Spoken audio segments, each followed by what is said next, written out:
Donc, Laure Stalder, je suis ce soir la modératrice de cette conférence. Je suis ravie de vous voir.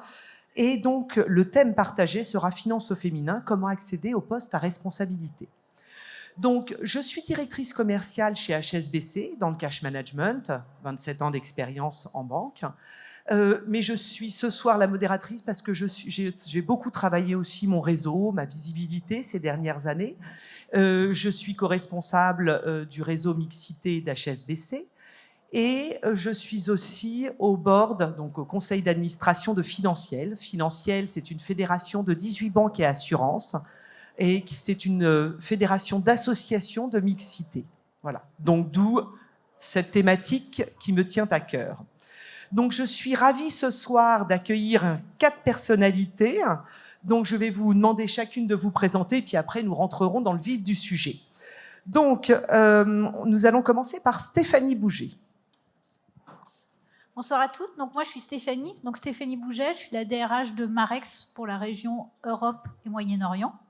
Et avant ça, j'ai évolué essentiellement dans différents postes RH, dans l'industrie financière essentiellement, aussi bien dans l'asset management que le private equity. Alors maintenant, Audrey. Oui, alors, du coup, bonjour. Donc moi, c'est Audrey Toulotte. Je suis aujourd'hui consultante en expertise comptable et je travaille depuis 3 ans dans un cabinet qui s'appelle l'UCAP, qui a ouvert également il y a 3 ans.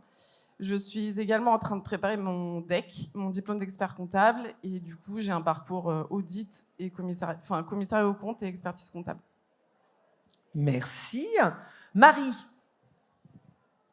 Bonjour, Marie Costellet, je suis associée au sein du cabinet BDO dans la partie advisory, donc qui est la branche conseil de BDO. Et BDO est un cabinet d'expertise comptable, d'audit et désormais, on peut dire, de conseil avec multi-expertise. Merci. On va finir par Emmanuel.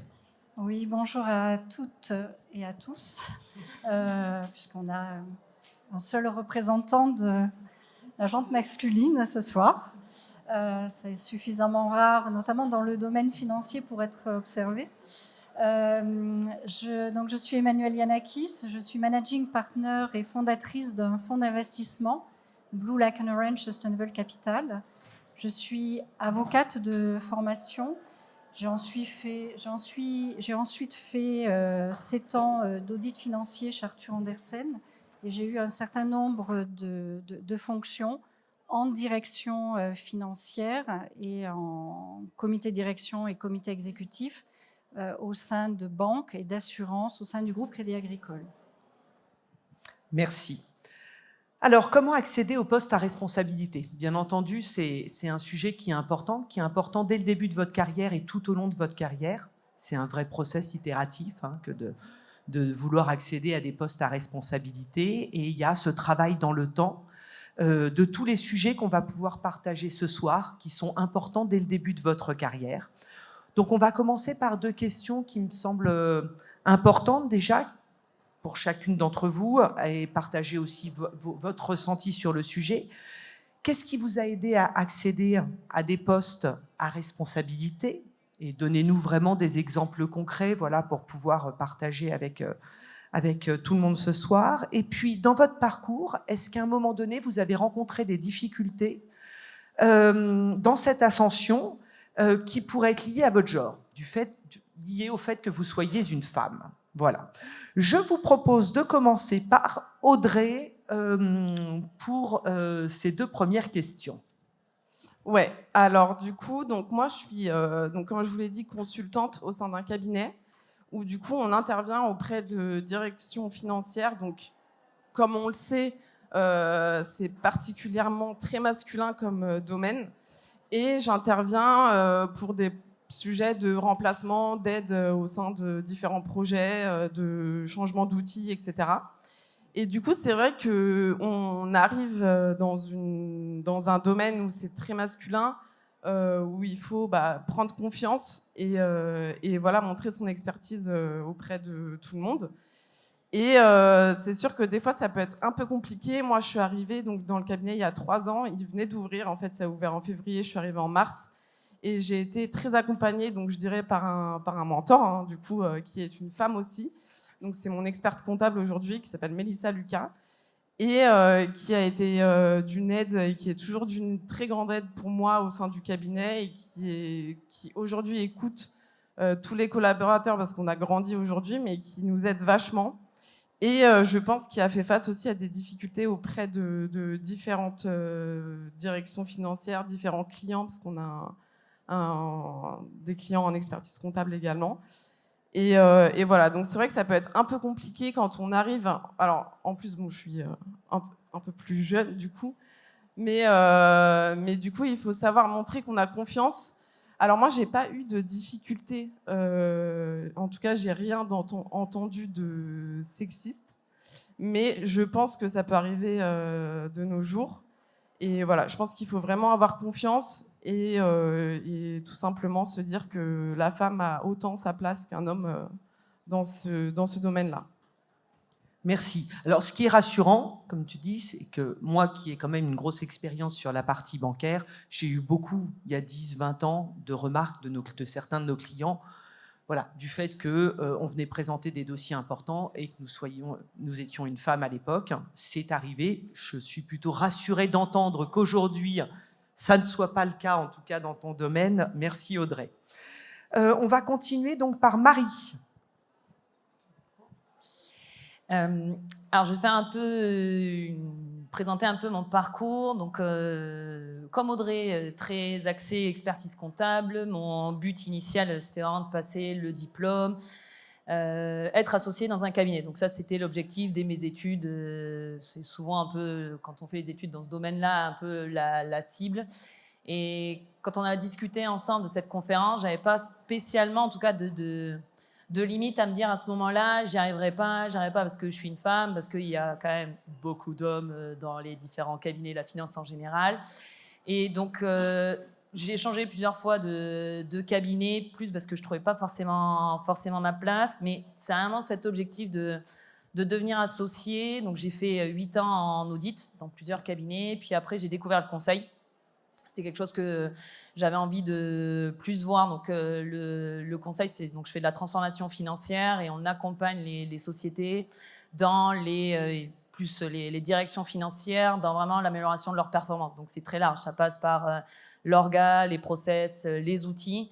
Donc, on est vraiment multitâche. On est dans un peu tout contexte, des contextes de crise, des contextes d'amélioration, des gens qui sont quand même en détresse. Donc, l'avantage, c'est qu'on arrive dans un contexte où le client fait appel à nous versus l'audit où on est plutôt les contrôleurs. Donc, c'est un peu plus compliqué.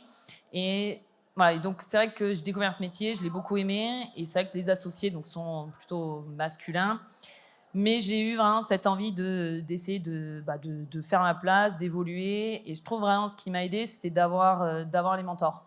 Et des mentors masculins, parce que, encore une fois, c'est alors avant BDO, j'étais dans un plus petit cabinet qui s'est rapproché de BDO, mais c'était 11 associés, il y avait une seule femme récente. Et donc, c'est vrai que c'est un peu compliqué d'avoir aussi ce rôle modèle féminin par moment, là où Audrey, tant mieux, ça aide aussi. Et c'est vrai que par moment, est-ce que c'est un peu aussi à la fois la limite, et pour moi, ce qui m'a aidé, donc c'est d'avoir ces personnes-là qui croient en votre potentiel, qui voient que vous avez envie et qui, moi, m'ont beaucoup rassurée. Parce que c'est vrai que j'ai souvent eu le syndrome de l'imposteur, où je trouve que c'est quand même quelque chose qui est relativement féminin, qu'on voit souvent plus quand même chez les femmes que les hommes. Et donc, c'est vrai que j'ai pu faire part de mes doutes. Donc, je suis quelqu'un de très expressif et très émotif. Donc, c'est souvent parti très haut, très bas. Ils ont accepté, par moments avec un peu de difficulté, mais... C'est là où aussi, voilà, moi j'ai trouvé la place. Et il y a notamment une personne, j'en pense à plusieurs, mais notamment une qui a vraiment cru en moi, et un homme, et qui m'a porté, qui m'a remis à ma place les moments où j'avais les gros doutes, où je pouvais même un peu me sabrer toute seule. Donc, et c'est là où je trouve que c'est ce qui m'a aidée. Après, à l'inverse, les difficultés, je trouve vraiment que dans ce milieu, la finance est... Différents milieux, c'est quand même géré par les hommes, c'est les systèmes des hommes créés par les hommes, là où justement le côté émotif, émotionnel, intelligence émotionnelle que nous avons quand même plus, nous les femmes, par moments c'est un peu compliqué parce que je trouve que les règles ne sont pas les mêmes. Donc moi en tout cas, je trouvais qu'il y avait un déséquilibre, je me disais mais le fonctionnement je le comprends pas, eux me comprennent pas, on se comprend pas, on va pas y arriver. Mais par l'échange, l'écoute et encore une fois, vraiment je trouve quelqu'un qui a cru en moi, c'est là où, voilà, depuis quelques mois, c'est tout frais, je suis devenue associée de BDO. Non. Bravo déjà. C'est intéressant ce syndrome de l'imposteur parce que c'est vrai qu'on en parle pas mal, mais je pense qu'on en parle beaucoup au féminin. Et quand tu es rentrée dans l'entreprise, est-ce que tu as de suite recherché un peu cette capacité à avoir une sorte de rôle modèle ou de sponsor ou de quelqu'un qui t'appuie dans l'entreprise? Est-ce que ça s'est fait par le biais de ton travail naturellement ou par le biais de réseaux ou d'extra work? Comment tu as senti les choses à l'époque? Est-ce que c'est quelque chose ou est-ce que dès le début, quand tu es arrivé, tu t'es dit « Oh, il faut que je travaille quelque chose pour pouvoir me sentir à ma place dans cette entreprise » Alors, comme j'ai dit, j'avais fait plusieurs cabinets avant où je trouvais que j'avais un peu, pas du mal, mais ça pouvait fitter avec les associés, mais je ne sais pas comment dire, me manquait quelque chose. Alors que là, dans cette boîte, les associés que j'ai trouvés, il y a de la vraie personnalité. On est quand même... il y a de la personnalité, donc on le prend comme on veut, mais justement, ce que j'ai aimé, c'est qu'on arrivait à... Chacun pouvait s'exprimer à sa manière. Encore une fois, je l'ai dit, j'ai du caractère, et vraiment, je suis émotive. Et donc là-dessus, c'est là où, assez rapidement, j'ai vu un peu la mentalité qui m'a vite correspondu. Et je trouve qu'ils ont vu aussi en disant, voilà, quelqu'un qui est investi, a de l'idée, et surtout, c'est que j'aime bien partager ce que je pense. Alors, vraiment pas toujours avec la bonne manière, mais plutôt ce côté très nature où pour moi, il faut de la transparence. Là où avant, je n'avais pas forcément trouvé un répondant ou une écoute, alors que là, je l'ai eu. Et c'était vraiment notamment le président de cette société qui a eu cette écoute-là, ou vraiment qui m'a aidé. Et après, évidemment, c'est par son travail. Le réseau, ça joue aussi beaucoup de pouvoir échanger aussi avec d'autres, de voir aussi d'autres femmes, évidemment. Mais là, j'avoue, pour ma part, dans cette société, c'est quand même cet homme-là qui a beaucoup joué sur le fait que j'arrive à croire en moi. Donc il y a peut-être aussi un peu cette adhésion aux valeurs de l'entreprise Complètement. et de se sentir à l'aise Ouais. en tant que salarié dans l'entreprise ou en tant qu'associé ou autre, avec une capacité à pouvoir s'exprimer. Voilà. Complètement. Parce que moi, j'avais besoin de ça. Donc après, c'est ça aussi, c'est de voir comment... Je pense qu'il y a par moments pas forcément à forcer le trait ou à toujours s'adapter au contexte. On trouve peut-être pas sa place toujours et rapidement, mais là, je trouve que c'est vraiment ce qui a fait la différence par rapport à d'autres expériences avant où j'étais en recherche, que ça soit, ceux qui font, s'il y a des gens qui sont dans l'audit ou l'expertise, est-ce que je fais que de l'audit, est-ce que je fais de l'expertise, est-ce que je fais autre chose? Donc c'est pour ça que j'ai fait plusieurs cabinets, mais là, je trouvais vraiment, comme tu dis, Laure, c'est sûrement les valeurs qui ont fait que j'ai bien adhéré et qui m'ont poussé à, par moments, vraiment me sabrer, on va pas se mentir, mais à aller un peu au-delà, aller complètement au-delà. Merci. Alors, nous allons passer à Emmanuelle. Alors, par rapport à ce qui m'a aidé à accéder à différents postes de responsabilité, alors je pense que je rebondis sur ce que Marie, tu disais. Quand j'étais chez Arthur Andersen, j'étais sur l'équipe d'audit des comptes consolidés du Crédit Agricole. On était une équipe de 10, j'étais la seule fille. 5 ans plus tard, j'ai été la manager en charge des comptes conso du groupe Crédit Agricole. Voilà. Donc, je pense que dans les cabinets... As-tu fait 50-50 ? As-tu créé la mixité dans l'équipe ? Je pense qu'il y en avait peut-être plus. Et entre-temps, je pense que les choses aussi ont beaucoup changé. L'associé était un homme et c'est devenu une femme. Voilà, les objectifs et les décisions également de ces groupes d'audit ou d'ailleurs des grandes entreprises vont dans un sens plus important de la mixité et d'essayer de promouvoir, ou en tout cas d'avoir des propositions sur différents postes d'une femme, d'un homme, et en tout cas d'essayer vraiment de promouvoir aussi les femmes. Et je pense que j'en ai également profité. Une chose quand je regarde mon parcours, où j'ai eu la chance de faire beaucoup de choses et beaucoup de choses différentes, d'abord je pense qu'il y a quelque chose qui est vraiment intrinsèque, c'est d'avoir envie, de se mettre en risque, de créer les opportunités de rencontrer des personnes, d'être intéressé par d'autres métiers pour pouvoir évoluer. Comme je vous l'ai dit, j'étais avocate de formation, je n'avais pas fait d'école de commerce ni d'école d'ingénieur et j'ai eu toute une carrière plutôt dans la finance. J'ai été spécialisée en audit sur la banque. On m'a proposé de devenir directrice financière d'une compagnie d'assurance. Je n'étais absolument pas non plus actuaire. Voilà. Donc, je pense qu'il y a... alors, il faut avoir envie de se mettre un tout petit peu en risque, un petit peu. Il faut aussi croire aux personnes qui ont un regard sur nous. Et notamment, si un directeur général ou un supérieur, un chef de service vous propose un poste, je pense que voilà, ils savent vous juger, ils savent peut-être mieux que nous-mêmes évaluer votre potentiel. Et souvent, et je suis d'accord, je pense que dans un certain nombre de mes évolutions, j'avais cette crainte, et souvent on pleure dans les bras de mon mari en me disant « mais qu'est-ce que j'ai fait, jamais je vais y arriver ». Ben non, finalement, il faut se lancer. Je pense qu'avec la motivation, l'engagement, c'est pas parce qu'on ne répond pas à tous les critères et à toutes les expertises et toutes les compétences qui sont écrites dans une fiche de poste qu'on ne peut pas y arriver. Et ça, je pense que, il faut savoir croire en soi, mais également, il faut aussi reconnaître dans les recruteurs, dans ceux qui éventuellement nous tendent la main, que potentiellement, ils ont vu en nous ce que nous ne voyons pas encore. Donc ça, c'est important. Donc, avoir envie, oser se jeter dans le grand bain. Voilà.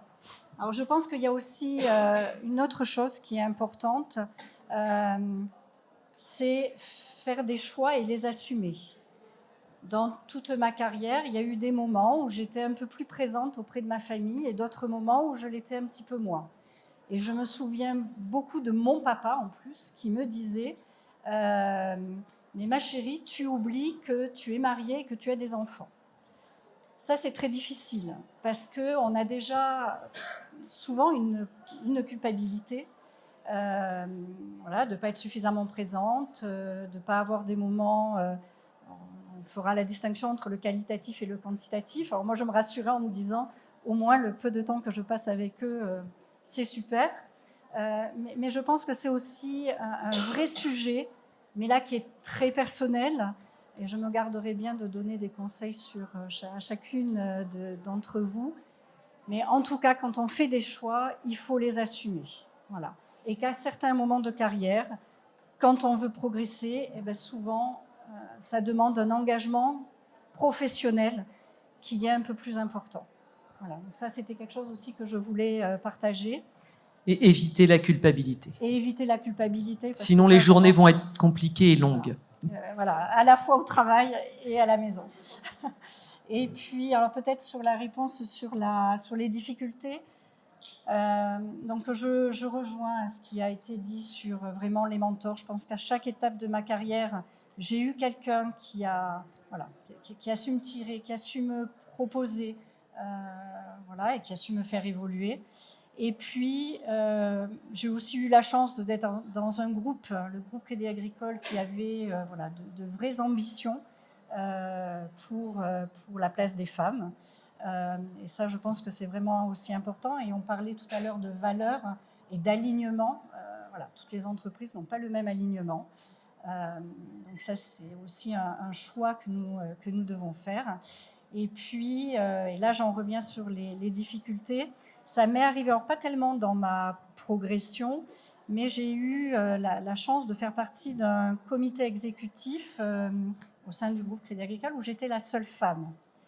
Et je me suis rendu compte que quand on met des quotas, c'est pas pour rien, parce que une femme ou rien, c'est à peu près la même chose. C'est-à-dire que voilà, on ne trouve pas nécessairement les relais, on ne trouve pas nécessairement l'écoute au sein de autour de la table. C'est plutôt l'expérience que je voulais partager. On dit souvent qu'il faut 30% de femmes pour commencer à être visibles autour d'une table. Merci. Alors, on va maintenant passer à Stéphanie. Alors, Stéphanie, ton expérience personnelle sur le sujet, mais surtout ton expérience de directrice des ressources humaines sur le sujet est important pour nous. Toi qui as travaillé quand même dans des groupes internationaux avec des fortes personnalités, des hommes et des femmes de caractère, qu'est-ce que tu peux nous partager sur ces deux questions ? Oui, on parle des hommes et des femmes de caractère. Alors là, aujourd'hui, je suis dans une entreprise finance de marché. Donc autant où, alors j'ai presque envie de dire que dans d'autres secteurs, c'est plus smooth, mais la finance de marché, c'est particulièrement hard, avec des égos très très forts. Malheureusement, peu de femmes. Mais les femmes qui évoluent dans notre entreprise sont aussi des femmes avec des fortes personnalités. Donc voilà, donc on arrive à un équilibre de par, enfin voilà, non pas en nombre, mais je dirais en posture et en stature.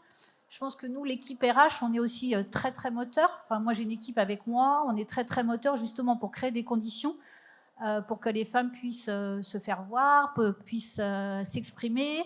Donc au travers évidemment de mentoring, hein. On n'a rien inventé, mais ça marche quand même très très bien. Parce que, on a beaucoup parlé de mentoring, mais effectivement, ça marche.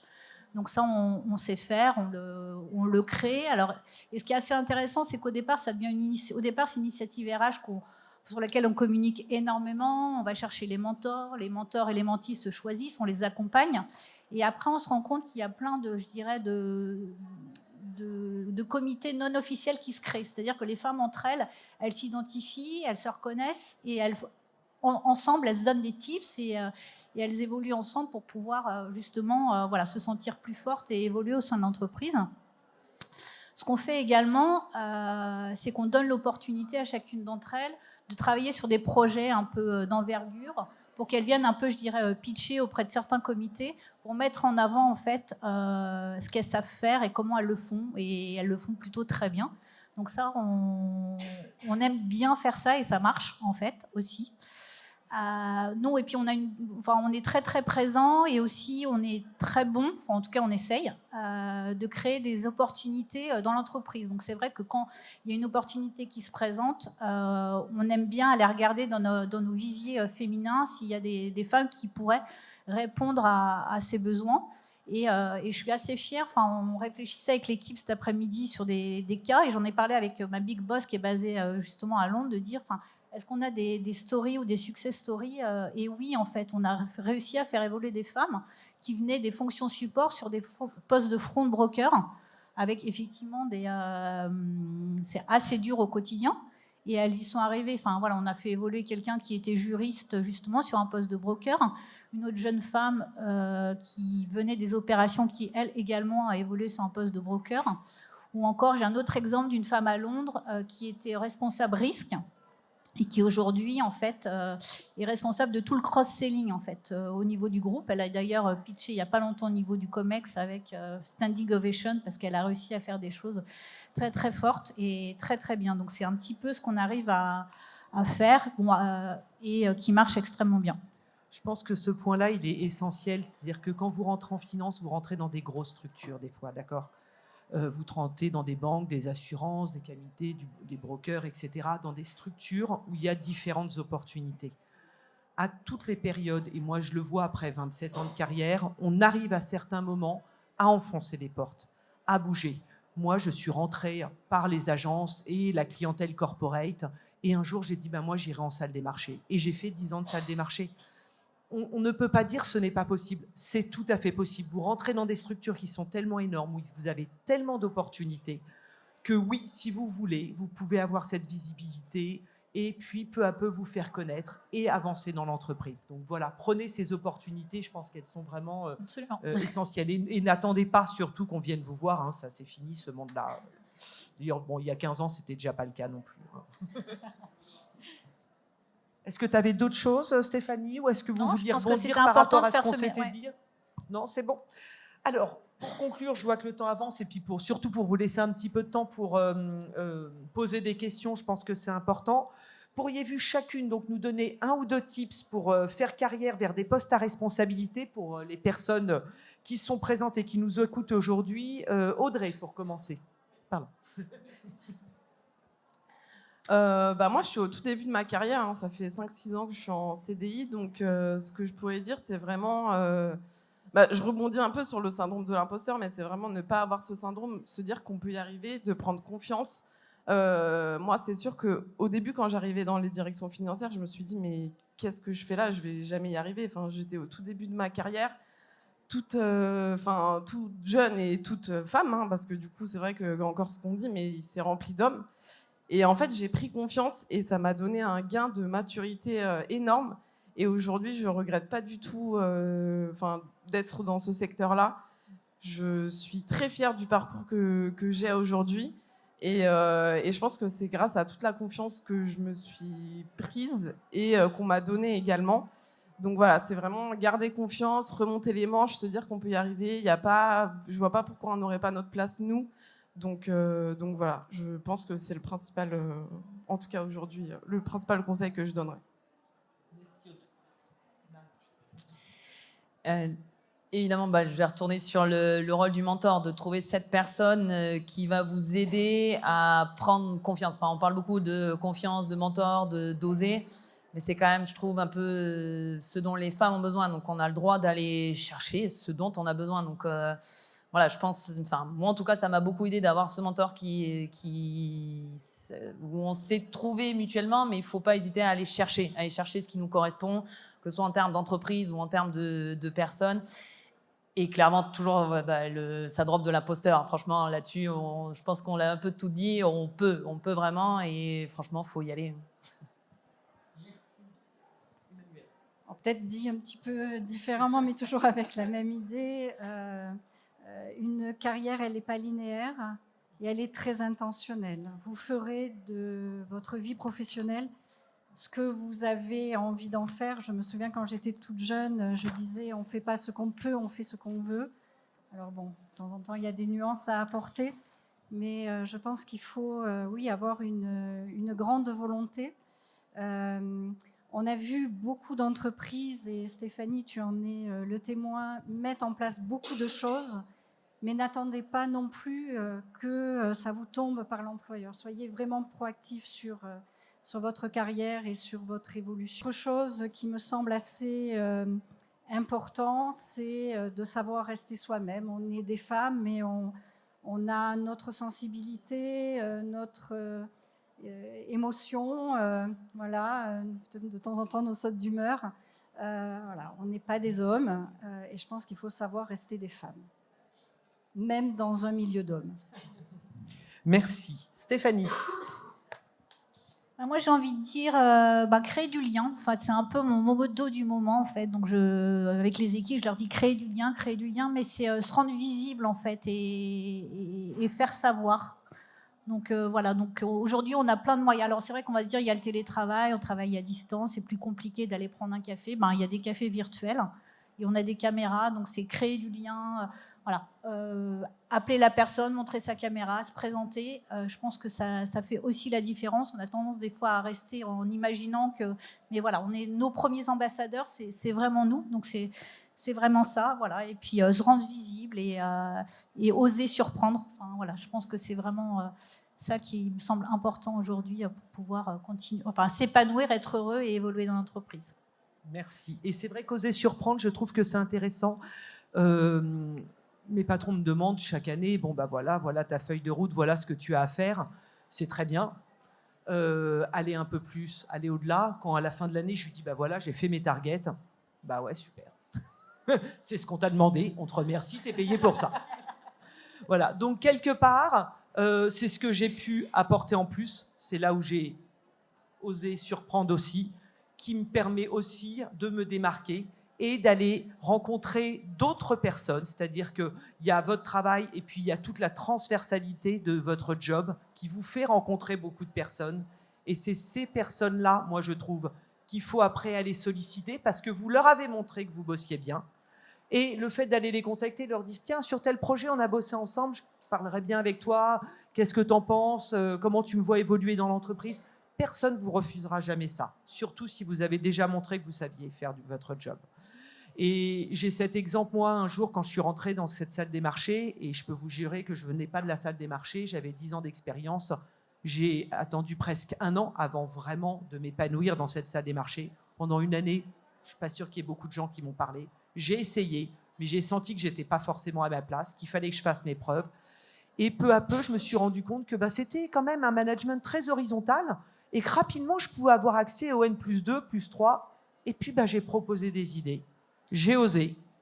Et grâce à ça, ça m'a permis de passer director, de changer de sphère, de changer de job et d'avoir des opportunités que je n'aurais jamais eues. Voilà. En tout cas, merci beaucoup pour vos expériences, mesdames. Merci pour vos tips et vos petits conseils. Et puis, merci à vous de nous avoir écoutés.